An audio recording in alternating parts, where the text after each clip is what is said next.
Hello and welcome to the Christmas edition of the OFC Monthly Football Show, live from the Oceania Football Confederation Academy here in Auckland.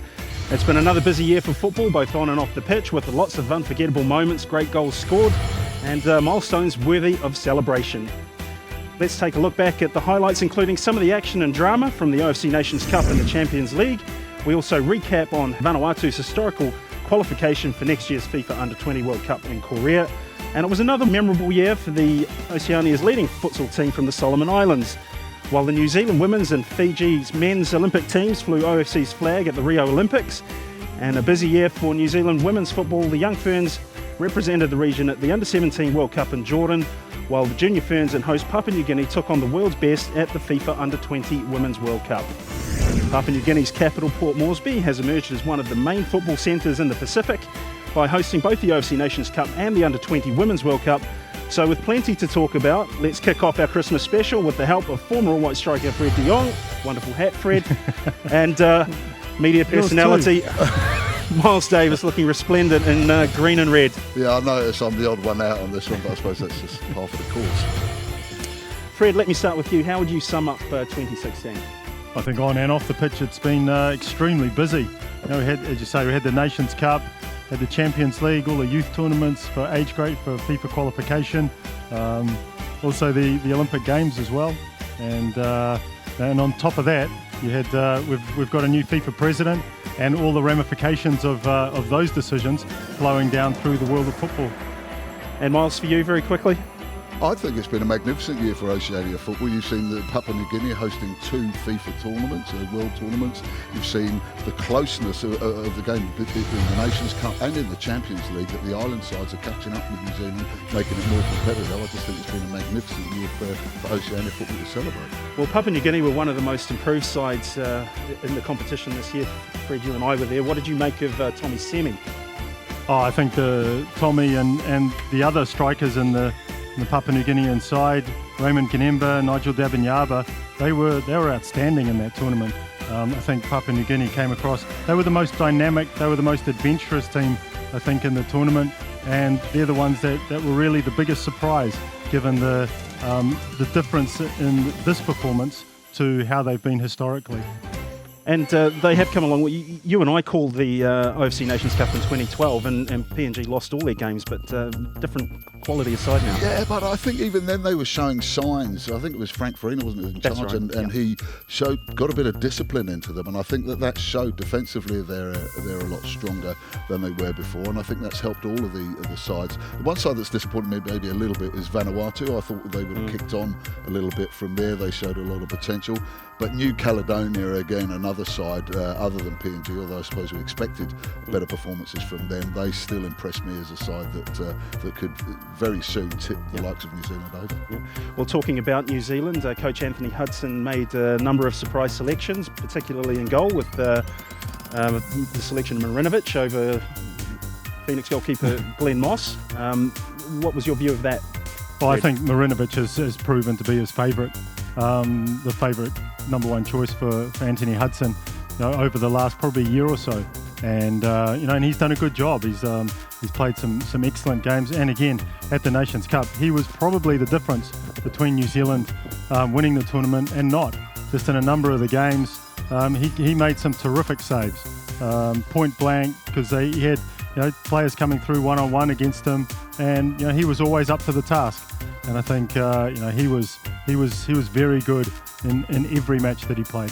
What was your impression of Marinovic? I think I'd echo Fred's sentiments. I thought he played really well, although I must admit I did feel a little bit sorry for Glenn Moss, and I wonder what he did or what Anthony Hudson saw in him that he wasn't too sure on, because he's back in the fold now, but he was out on the outer for quite a while, and I just wonder whether that's just a bit of a personality or just a coach stamping his mark on the side. And you can't deny that Marinovic was worth it. Well, Papua New Guinea, New Caledonia, New Zealand and the Solomon Islands all advanced to the next stage of FIFA World Cup qualification.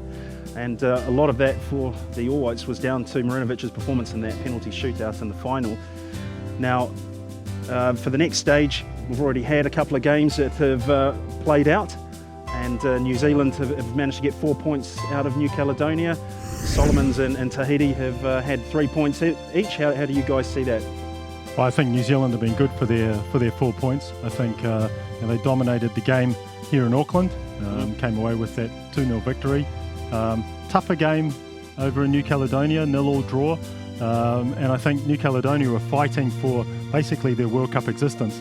And they gave a huge account of themselves up in Kone in New Caledonia.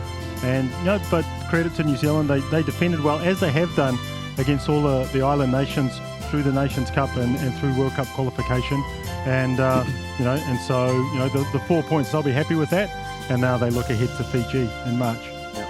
And Miles, you've seen a lot of the progression in New Caledonian football as well, to comment quite knowledgeably on how they performed in 2012 and where they are at in 2016. I think that they've developed. I think they've gone up an extra notch on there. New Zealand deserved to win the game here at North Harbour Stadium, but I've got to say that in the Nations Cup, they were lucky to get past New Caledonia. The All Whites were lucky to get past New Caledonia there.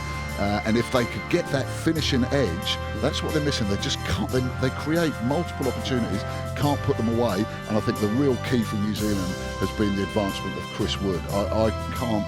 He's unrecognisable from the kid that was here 3 or 4 years ago. And his time in the Championship in the UK has served him well. And I'm sure he's going to be massive for New Zealand. Let's take a look at some of the highlights from Stage 3. We've had a couple of matches, and of course the one that we just spoke about, Marco Rojas. Good to see him back among the goals after an indifferent time in Germany. Well, he's just taking the form that he's showing at Melbourne Victory onto the international stage. And he was very good for his 2 goals. This one here, the back heel from Chris Wood, and again he's poaching in and around that 6-yard box, always alert, always sniffing out a goal. And in the game in Auckland, he was justifiably probably the pick of the players on the park. Different story up in Kone in New Caledonia. It was a very wet night, beautiful playing surface, but New Caledonia, when they look back at this game, they'll be kicking themselves that they couldn't finish a little better. The best chance of the game was this one here. And I still can't believe he hooked that off the line. How Bill Tuiloma got up to clear this one off the line remains a mystery. I mean, that's huge athleticism. I'd have been in hospital for 6 months in traction if I'd have tried that. And so for New Zealand, like you said, 4 points, and they can look ahead to the next matches. Well, Tahiti and the Solomon Islands met each other in Tahiti first off, and Henry Ferreiro managed to get his 50th cap. Marvellous achievement for a wonderful player, but the game didn't go Solomon's way. Tahiti picked off 3 points. Yeah, and I think Tahiti, when you look at the chances and the highlights of the game, they probably deserved to win the game on chances created. And I think for the Solomon Islands, they almost have to decide how they want to play at this level.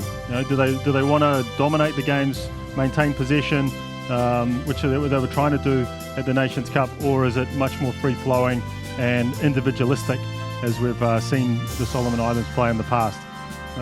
But again, very tight encounter up in Honiara. Miles, here's a look at a stadium that you and I know very well, Lawson Tama, and Solomon's picking off a 1-0 victory that keeps them very much in the frame. Yeah, very much so. It's an interesting point that Fred makes there, and it looks as if they've balanced a bit of both really, and they're trying to get their flair, but looking at being more structured in the way they approached it. Fantastic results. Pick up 3 points out of those 2 games. I think both sides will be reasonably happy, but I think the Solomons will be more happy. If I was to say which way to go, I'd go the flair way for them, because I think that that's one edge that they've got, and I think it suits their nature a lot better, and I think they might progress a little bit more. And get a decent keeper and they'll be right. Let's not forget, while my bobble keeps hitting me in the face, let's not forget that Papua New Guinea are coming into this, and they'll be keen to get some points. And it'll be interesting to see if Papua New Guinea can take that form that they showed in the Nations Cup into World Cup qualification. Coming up was the Champions League as well. Auckland City have dominated that competition for the last 5 years. They were looking to make 6 in a row here in New Zealand, and you and I called that tournament. What were your impressions of it? Well, I think it was closer than it has been in the past. I think both Auckland City and Team Wellington, as the New Zealand representatives, didn't have the tournament their own way, although they both made the final. And so, they had to, I think the the other island nations gave them a good run for their money at certain times. At other times, it was almost a capitulation. But there were a couple of games for both those teams that were very close and could have gone either way. Well, let's talk about Lae and let's talk about Hikari, because that was the first sign that we were going to have a strong Papua New Guinea team. Yeah, and again, this was it was a very even game, and there were chances for both teams, and then in the end, it came down again to a set play. And I think this is one area where I think the New Zealand teams feel that they really do have an edge, and but after the Auckland City had scored their goal, their first goal, then again it was a set play opportunity that brought the sides level, and it wasn't until very late in the game that the winner came. Both times, though, you've got to look at the Lae goalkeeper. Really has got to have a good look at himself in the mirror. He let his side down and let himself down there. Really, he made some fantastic saves up until that point, which makes it all the more the pity. But it's the hardest position on the field and arguably the most important one. And I think that just let them down. And I think across the board, I think if the island teams could put a lot more emphasis on their goalkeepers, they would actually perform a lot better. Because James Bannatyne been up there trying to teach them. Yeah, but it's no wonder they're struggling. It's a long-term process, but they have to do better in that area of the game. Well, they certainly had no problem scoring some wonderful goals. This particular game gave Team Wellington a real hurry up. They were determined to add the OFC Champions League title to their Sterling Sports Premiership title that they picked up off Auckland. And really, at the end of the day, it was quite a surprising final. And as we see there, another goalkeeping error. Yeah, and again, from a set play, goalkeeping error from a set play, and how often have we seen that in not only the Champions League but in international football as well in the OFC region. The OFC Champions League final between Auckland City and Team Wellington was one of the big matches of 2016. Everybody was expecting it to be a very, very close match. Fred, Miles, it didn't exactly turn out that way. No, all over in a minute, wasn't it? Yeah. Auckland City just blew them off the park, and this man just drives into the penalty area under the keeper, 1-0 after within 60 seconds, and pretty much the game was over at that point. Because it forced Team Wellington to have to come out, try and push for the equaliser, and Auckland City were just creating chances virtually at will, and by the end, they were well deserving of their 3-0 victory. I think it was quite surprising as well, considering how close it'd been the year before, and considering absolutely how the ASB Premiership had gone. You expected something different from it, but I think Auckland City just showed their class and their experience there, and just when they thought, right, we're not going to go through that shenanigans of last year, let's just get out there and dominate, and they did it from the beginning, and it just got easier as the game went on. Yeah, well, Team Wellington had to start well, and they didn't, and set back right on their heels, and eventually the frustration showed, and we saw there Alex Fenarides getting sent off, and this was fantastic for Mika. Just put a real punctuation mark on a top tournament for himself, and picked up the golden ball. But taking a look back at the Champions League, are there any teams in there that impressed you, other than Auckland City? Obviously as winners. I think Lae City Dwellers were okay. But I think for me it was more across the board. You just felt that the teams from outside of New Zealand were probably taking it more seriously and were learning a lot of stuff from previous versions of the Champions League, and so in that regard they could put up better performances because of that, and hopefully that'll continue. For me, it's been because of the Club World Cup being the carrot at the end of it. It's been a magnificent innovation for Oceania football, and you see other sides now. These sides in the islands are looking out and recruiting players, and really, as Fred says, really taking it seriously. And the likes of Anakal as well, they've put up some decent performances in recent years. I don't think it's too long before we see another sort of Hikari United, another upset. That maybe if you have one off day, that could be enough. So there was also a very busy calendar for futsal, and with the Solomon Islands Kurukuru, and they went to another FIFA Futsal World Cup, their third in a row, and they're still comfortably the best team. I mean, this is where Pacific teams can excel. Yeah, I think the nature of futsal, highly technical, smaller pitch, smaller numbers.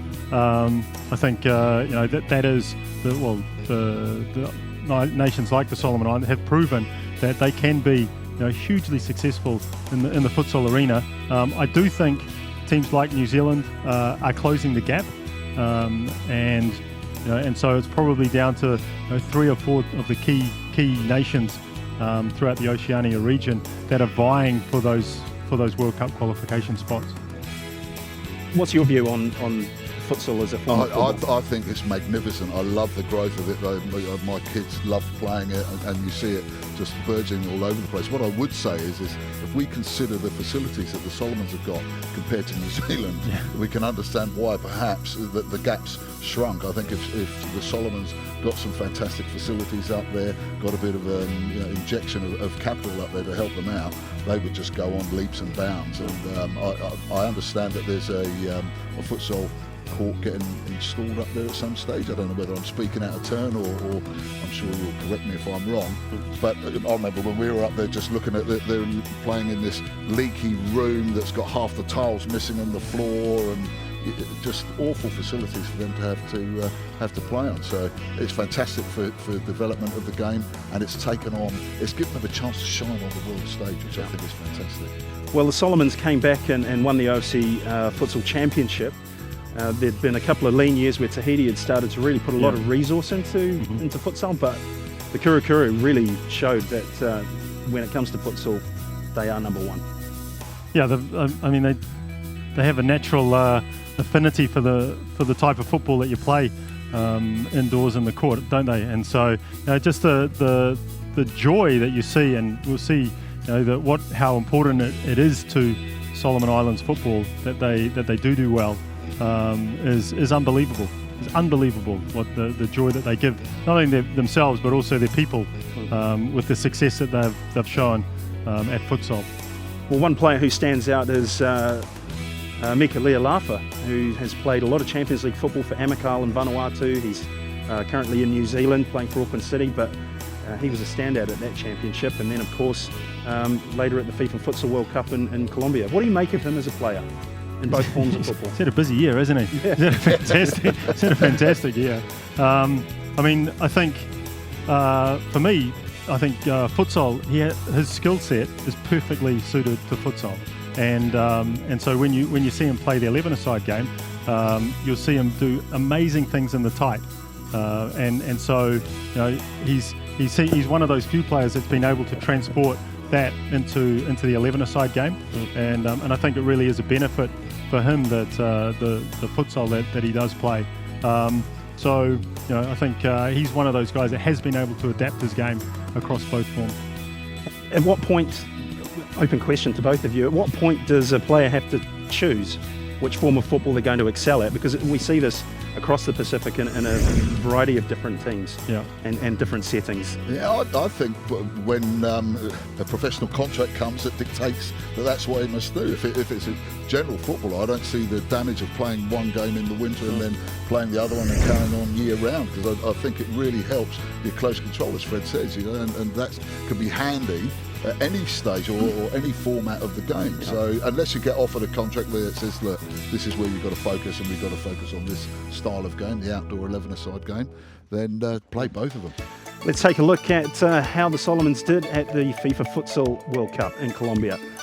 So very difficult to go into that environment, particularly in South America, and try and eke out any sort of result here. How do you see that, bridging that gap? Because as you said earlier, Miles, the resources are not as you find in Europe and in South America. I think given that they've been to a couple of tournaments, big tournaments previously, I think every time you go, you learn so much more about yourself, your team, the organisation required to be successful at that level.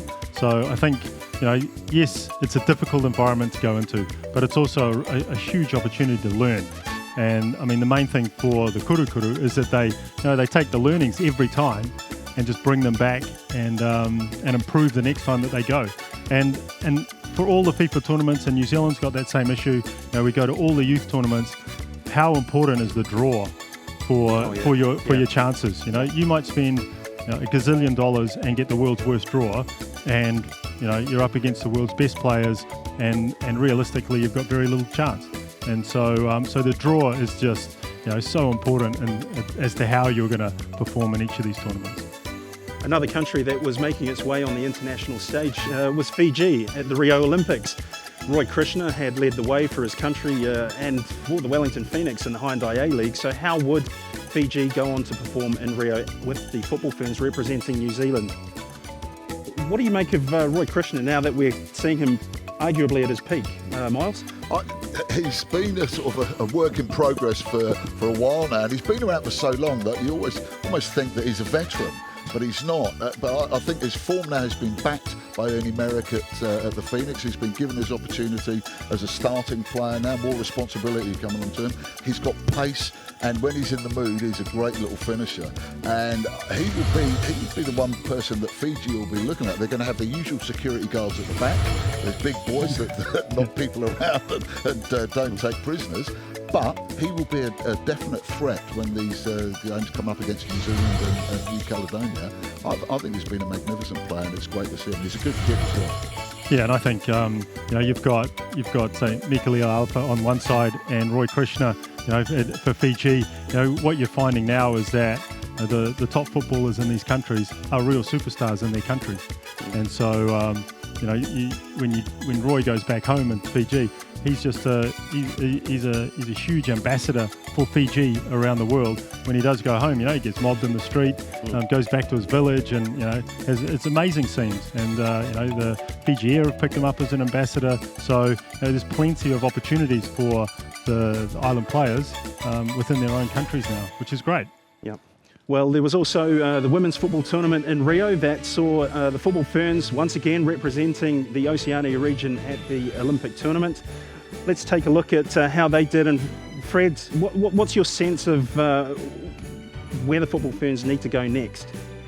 Well, I think that over the last cycle, so that's 4 years, the ferns have been well funded. They've played a huge amount of games in that time. So now you see a number of these players with over 100 caps. So there's plenty of experience in the Fern side.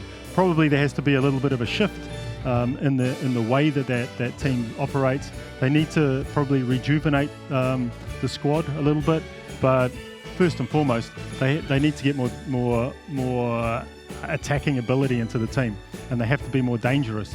So whether that means they have to target certain games rather than just playing any game or as hard an opposition as they can, maybe it's time to play games that maybe are easier, so they can work on their attacking ability and also give their players confidence scoring goals. Yeah, I've got to agree with you 100% there, Fred. There's one thing that I've noticed in the development of the game, and the women's game is just exploding exponentially, is there's a conservatism about the New Zealand women's game that I think it doesn't serve it well. There's plenty of talent out there. There's a lot of youth and energy and pace, and I think that maybe it's time to take a bit of a risk and take a bit of a punt and go out there and give it a go. I can understand why you wouldn't want to necessarily do that in qualifying. You want to make sure you get there, but when you're there on the world stage, give them a bit of a rattle, and I think that there's definitely the talent here to do it.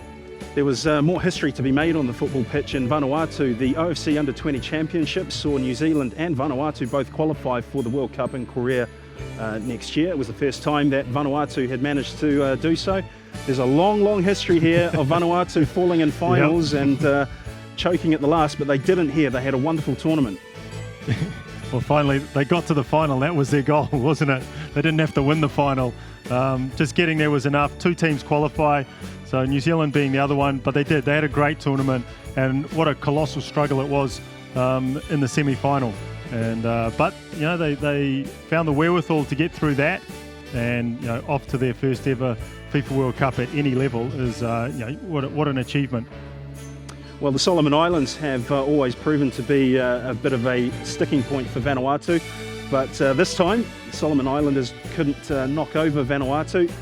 And how are they going to go at their first ever FIFA World event? What do you guys think? For me, that was one of the highlights of the footballing year in Oceania, was the excitement that generated, along with the excitement with Fiji qualifying for their first major tournament as well. It's going to be tough for them. We've seen that these A-grade sides go there, and it's a different level once they get over there. But there's no doubt that they're going to be one of the darlings of the tournament. There's going to be players that will stand out there, and just like Tahiti did when they're at the Confederations Cup, there'll be those little moments. No one expects anything of them, but everyone in Vanuatu will be watching it, and I don't think they're going to let anyone down. They're not going to win any games. Yep. If they could get a goal. Yeah, fantastic. I think if they can do what Fiji did Yeah. at the Under-20 World Cup here in New Zealand, they'll be supremely happy with that. Speaking of New Zealand, Darren Baisley took the team to yet another title, another qualification, and after what they achieved in 2015, expectations are very, very high that they can go one better next year. I think for New Zealand, again, it comes back probably to the draw. They've again, this is a very experienced team, if you can call it that, at under-20 level. There's 3 or 4 of these players that played in the World Cup here in New Zealand. And those players have now played at full international level. So there's a lot of depth in this New Zealand team.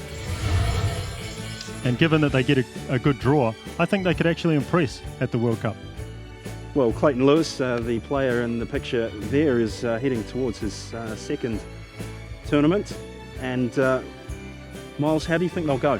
I think they'll go really well. I think they'll take confidence from the way that they found their feet, and they got better and better as that tournament went on with the squeeze on. But again, it's another side where you feel that they're much more suited or got much more of a chance if they go out there and take a few risks. They're well structured. Darren's got them really well laid out. But you're not going to win games like that. You're not going to win games by just trying to stifle the opposition. And we saw it with Auckland City, if I can use them as an example, at that Club World Cup a couple of years ago, where they just went out and played, we own this game, we deserve to be here, we're not frightened of the opposition. And they did frighten the opposition. So I think that they'll go well. Well, how much of a benefit is it as well to the All Whites? Because as we look here, we've got Moses Dyer in the picture, we've got Clayton Lewis, we've already mentioned. Logan Rogerson on the ball here. So as I say, there's a number of players who are getting really good international experience, and that can only serve the All Whites not only now but then later in the future. That'll serve them well. But it'll be really interesting to see if this team can really create some upsets at what is a really difficult tournament, given the quality of some of the players that you see at under-20 level, especially from the European countries. Okay, so let's take a look at the FIFA Under-17 Women's World Cup in Jordan. New Zealand Under-17 women's team qualified again, and they were in a very tight section with Mexico and Spain and the host nation, Jordan.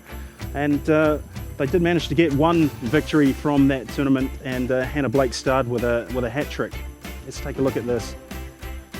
Again, it's almost but not quite story for New Zealand at a tournament in women's football. A similar story to the under-20s, which we'll see in a sec. But it's I think for the women's game, we need to keep pace with the other countries.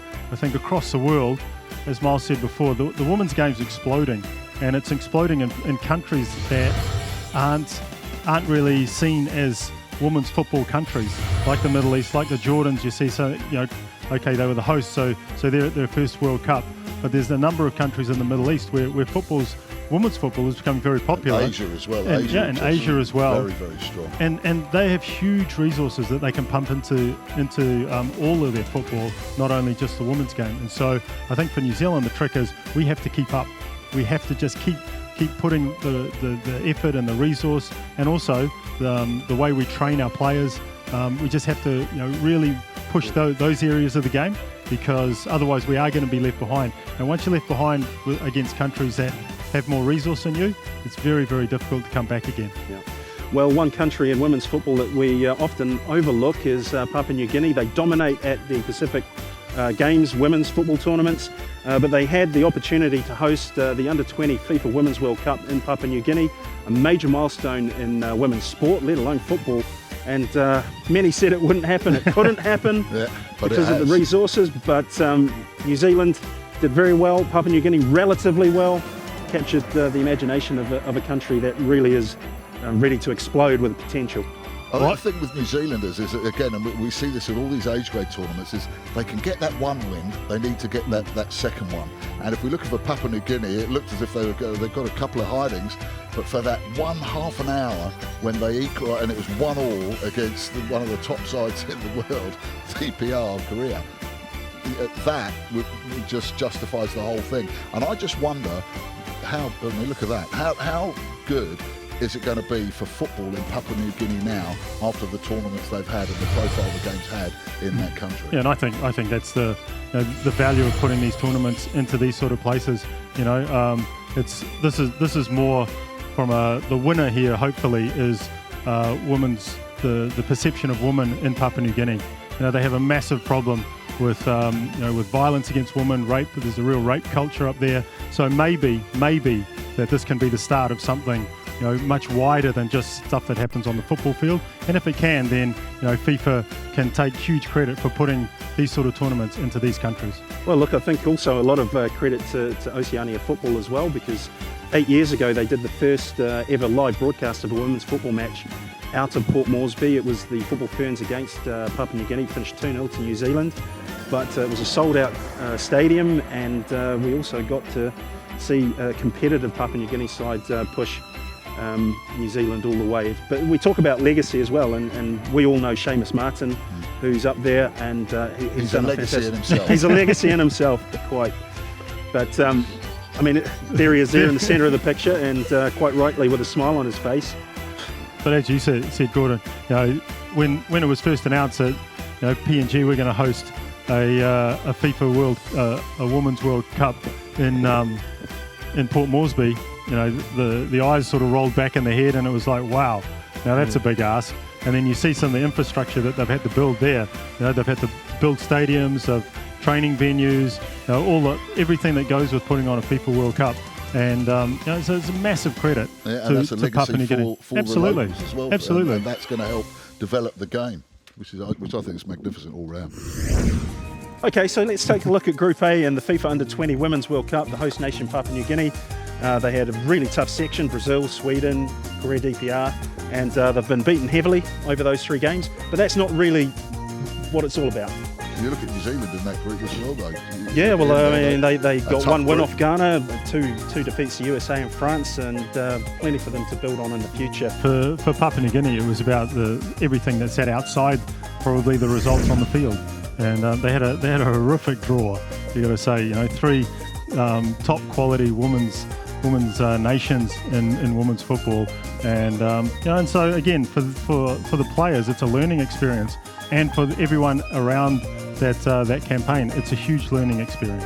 Yeah, I think if you said to any player in that squad, or their family, or anyone from Papua New Guinea and what's going on, would you rather it didn't happen? They'd all say, get stuffed, we want it. And it's fantastic. And that goal, that will live in history for ages. Another busy and rewarding year for OFC's Just Play program, which continues to work hard to improve the lives of children across the Pacific. Just Play is one of 5 global projects which have been recognised in the first UEFA Foundation for Children Awards this year. The Just Play team was invited to Paris during the Euro 2016 to showcase the work done in the Pacific. Following Tropical Cyclone Winston in Fiji in February, Just Play emergency program was launched in partnership with UNICEF Pacific. Monitoring and evaluation project management workshops were held in New Zealand, Fiji and Vanuatu, and beyond the Pacific.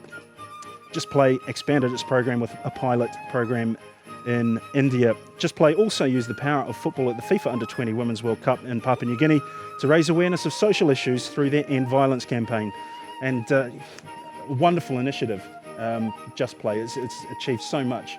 Oh, it's a huge program, and Frank Castillo here at OFC, should take massive credit for the way he's built up that the whole department over the last few years. And the work that they've been doing right throughout the Oceania region has been superb. And there are just some really great stories through that. Obviously, the work that they did around the World Cup in Papua New Guinea, but also in a lot of the schools around the Oceania region, kids go to school because Just Play's on that day. And that's a real, something like that is just a massive tick for that program. If they'd had it in your day, you might have turned up. I might have turned up, and I might have been a better player. Yeah, good.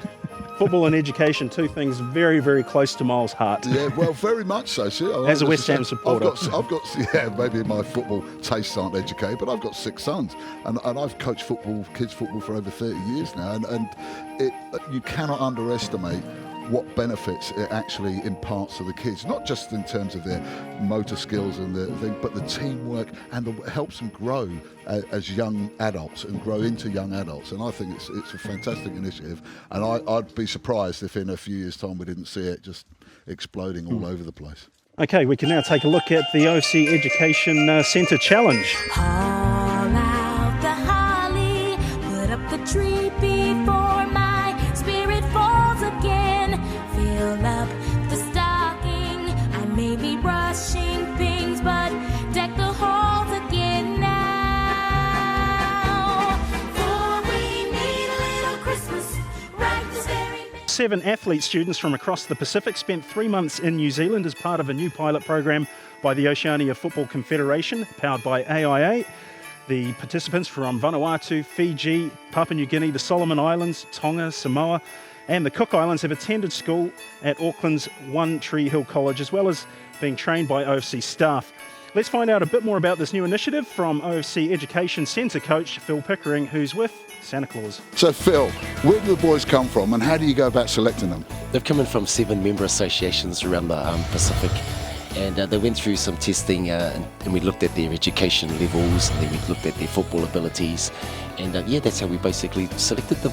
Now, there's a lot of focus on education as well as football. How much focus do you put on that? Because I'm sure the kids just want to play football all the time. Oh, of course they want to play football all the time, but they have to be educated as well, because you never know what can happen. One injury could lead to the end of a career, so it's 50-50. Now, they're away for 3 months, away from home. They're quite young lads. Any problems with homesickness? Do you have to be a daddy to them? No, they've actually adapted very, very well. The first couple of weeks was challenging, of course, moving into a new environment, new setting in terms of school, no friends. But what the boys did do is they connected really, really quickly, and football does that. Do you think you're going to see a few of these boys coming back here and looking for opportunities to further their education and their football in New Zealand? Absolutely, that's the idea. We consider the Education Centre as a bit of a transition platform, so if any of them are at that stage, we're always looking for opportunities to move them on. And any plans to expand it? I think you end up for about 13 at the moment, but what about when we move to the new premises? Are you going to expand this thing and get more people in it? The idea is to always look for expansion, because expansion always brings more competition, and that's what we're looking to always get the boys to compete, so therefore always raise their standards. Well, I'm glad you said that, because competition is exactly what we're going to do now. And we've got a group of the young lads here split up into 2 teams, and they've got a little bit of a challenge going up there. We've got 2 hoops up the top there. Lads, line the balls up, and I'll have a little chat with Phil here, and we can run the rule over your activity and see if it's as funny as me getting into this suit. Oh, here we go. Who's this first ball? You can go first, mate. Come on. This is Andre. Oh, yeah. Central midfielder, a little bit of a maestro. Let's have a look, and that's why he plays central midfield. I thought he was better off as a centre half, the way he cleared that. Here we go. Who's this chap? Oh, this is Nigel. He's coming from Fiji. Yeah. No, hang on a minute. No, Nigel's backed out. This is Abbott. Abbott from Vanuatu. Yeah, like a silky smooth athlete, but again, Does he think he's kicking for the rugby place? Yeah, I think so. I didn't know Vanuatu played rugby league, just quietly. Yeah. So here we go. So this is Fiji having a go now. This is Fiji. Nigel from Fiji. Here we go. Yeah. He always does something a little bit different with his fingers. And he knows how to celebrate too. Yeah, he's been working on that celebration. Well, I'll tell you what, Roy Krishna, watch out. Who have we got come up now? Here we go. Oh, this is our goalkeeper. Yeah, Pele. We call him Mani Samoa. Here we go. He can knock a 40-yarder, and that's why he's a goalkeeper. Oh, yeah. He kicks like a goalkeeper. Right, who's the next one up? Oh, this is Emmanuel. Yeah, he's like super quiet, super smooth. He's coming from Papua New Guinea. Yeah, we've been using him in that right fullback there, and he's fit as anything. That wasn't too bad. It wasn't a bad effort there. He was a little bit deliberate over it, though. He would have been closed down if he was mucking around too much. Yeah, I think so. Oh, this is Conroy. Yeah, this is the power man. Yeah, plays up front. and likes to shoot from 45 yards. Yeah, not so good from 15. No. Hang on. Oh, this is Viliami Alepati Tukia from Tonga. Okay, and yeah, it's not too bad. He's definitely improved his striking technique by the looks of that. So you've got to call this one before it goes. Our first cack-hander, so your first left foot up. Yeah, here we go. This is our lefty. This is Prashnil. We call him Roy, and he's in from the school, and he likes to hit the post often. Yeah, the way they're shooting, I want to hit the bar. Right, come on, this way. This guy's Here got we the go. best hairstyle. Oh, this Right. guy, this is super cool. Yeah, He looks like Neymar in a bad haircut. yeah, Neymar from Solomon Islands. This is Oh! that was Stuart from Solomon Islands, and yeah, he could probably beat anybody on the ground except for the goalkeeper. Right, and he could beat everyone in the air with that hair. He's got another 7 inches on him. Yeah, that's beautiful. Okay, well, if you want to hold this microphone for me, I'm going to give you well done there, boys. I think that's 1 out of how many was it, 9 or 10? But seeing it is this time of the year and you're all off back tomorrow, Merry Christmas. All right? Santa Claus. I know you haven't been a good boy, but you still have a present, okay? It's great to see you over here. You have a great time back at home with your family. I'm sure they'll be disappointed to finally see you turn back up there again. Thank you. Yeah, I know. You've only got to go down the road, haven't you? Yeah. Yeah, man. Oh, look, he's got a staunch look on it as well, man. Yeah. Good one, brother. Here we go, Neymar. Yeah, fantastic, man. Give my love to the Solomons. Yeah. Oh, here we go. Yeah. Brilliant, man. You have a good one. Happy Christmas. Here we go. And look, oh, there's one left. I was going to wind it up and say there wasn't. Well done, man. Thank you very much. There we go. And that's over and out here from the OFC Football Confederation's Education Centre here at Mount Smart. Okay, so it's the festive season, Fred. What do you want to receive for Christmas in a football sense? Christmas and leading into next season or next year, I'd love to see, waiting to see the conclusion of the World Cup qualification and also the Confederations Cup. So, and hopefully New Zealand can really impress on one of the biggest world stages there is. That's all we have time for today. Unless Santa Claus has got something to add here right at the... I'll tell you what, guys, you first behave so badly you're not getting close for another 20 minutes. That's some beard, mate. That's some beard. Here's the next year. No, cheers. Okay, so have a very Merry Christmas, a wonderful New Year, and we'll see you all again in 2017.